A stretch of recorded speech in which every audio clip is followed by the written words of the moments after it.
నిజంగా చాలా social media పెరిగిన తర్వాత అంటే అంతరిక్షం నుంచి ఆదివాసీల దాకా గుడిసెల్లోకి కూడా వార్తలు వెళుతున్నటువంటి సందర్భం. టెక్నాలజీ పెరిగినాక ఈ యుద్ధం చేస్తున్నటువంటి తీరు సాధారణ ప్రజలు అంటే ప్రజల యొక్క బంధాలు ఎట్లుంటాయంటే అద్భుతంగా ఉంటాయి. వాళ్ళ బంధాలు, బంధుత్వాలు, ప్రేమానురాగాలు ఎవరో ఒక నీచుడు తప్ప మిగతా వాళ్ళంతా మ్యాక్సిమం ఏదో ఒక రీతిగా ప్రజలతోని కాంటాక్ట్ అవుతూ ప్రజా సమస్యలు ఏ ఉన్న వాళ్ళు తీర్చుకోనికి ప్రయత్నం చేసేటువంటి విధానం ఉంటుంది. అలాంటి సందర్భాలు మనం చూస్తాం. అయితే ఈ యుద్ధాలు ఇంత పెద్ద ఎత్తున ఈ సంఘటనలు జరిగినప్పుడు ప్రజలు నిజంగా ఇంత మూర్ఖత్వంగా ఎట్లా పోతూ ఉన్నాయి ఈ దేశాలు, ఎందుకు ఈ విధంగా ఈ ప్రాణ నష్టం చేసుకుంటున్నాయని చెప్పి ప్రజలకు అర్థం కాని పరిస్థితిలో ఉన్నారు. దేనికి చేస్తారు యుద్ధం?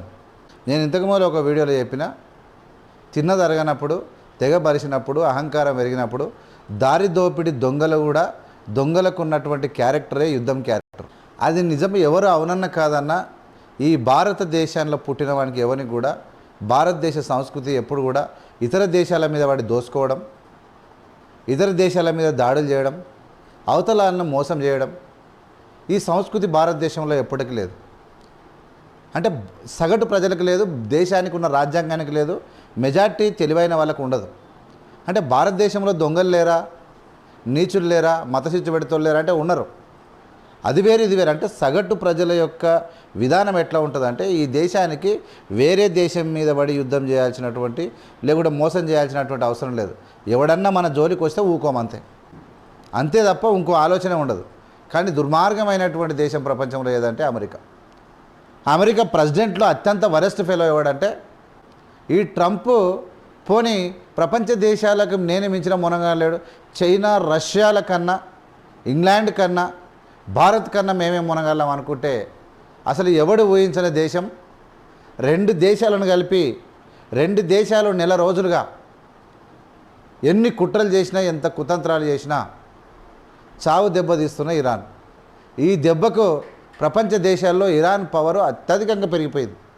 ఇరాన్ ధైర్య సాహసాలు చూసి ప్రపంచమే అబ్బురపడేటువంటి పరిస్థితికి వచ్చింది. ఇలా అన్నంత పని చేసింది ఇరాన్. చెప్పింది చేస్తుంది, ఎక్కువ మాట్లాడేది లేదు ఇరాన్ పరిస్థితి. తెలుసుగా ఇరాన్ ఛాయ్ గమ్మత్తు హైదరాబాద్లో. ఇరాన్ ఛాయ్ యొక్క గొప్పతనం కూడా మనకు తెలుసు. అంటే ఇరాన్ యొక్క పటిమ అక్కడ వాళ్ళ అధ్యక్షుని చంపిరాడు. నువ్వు ఎలాంటి చర్చలకు రమ్మన్నా ట్రంప్ యుద్ధం ముగుస్తుందని అనేకసార్లు ప్రకటించాడు. ఏమేం చెప్పినా అసలు పట్టించుకోని పరిస్థితి. ఇరాను నేను చెప్పినట్టు నువ్వు వినాలని, నువ్వు చెప్పినట్టు మేము విన ప్రసక్తి లేదు, నువ్వు పీకుడు గడవ అయితే కావచ్చు అని చెప్పి మొత్తం మీద రెండు దేశాలను చావు దెబ్బతీస్తున్నాం ఇరాన్. వాళ్ళు కూడా దాడులు చేస్తారు, చేయలేము కాదు. ఇలా అమెరికా ఒక దేశమే అన్ని దేశాలను కొడతాన ఫీల్ అయినటువంటిది ఒక దేశంతో తట్టుకోలేని పరిస్థితి వచ్చింది. అంటే అమెరికాకున్న పరువు మొత్తం గంగల కలిపేసినటువంటి దుర్మార్గుడు ఎవడాయంటే ట్రంప్. 90 లక్షల మంది రోడ్ల మీద డౌన్ ట్రంప్ యుద్ధాన్ని ఆపు అని చెప్పి పెద్ద ఎత్తున రోడ్ల మీదకి వచ్చి చేస్తూ ఉన్నారు. అక్కడ ఇజ్రాయిల్లో కూడా అదే పరిస్థితి. నెతన్యాహు రాజీనామా చేయి, నీ వల్ల కాదు, యుద్ధం మాకు వద్దు, ఈ యుద్ధం మాకు వద్దు, అసలు నువ్వు వద్దురా బాబు, నువ్వు రాజీనామా చేసి వెళ్ళిపో అంటూ ఉన్నారు.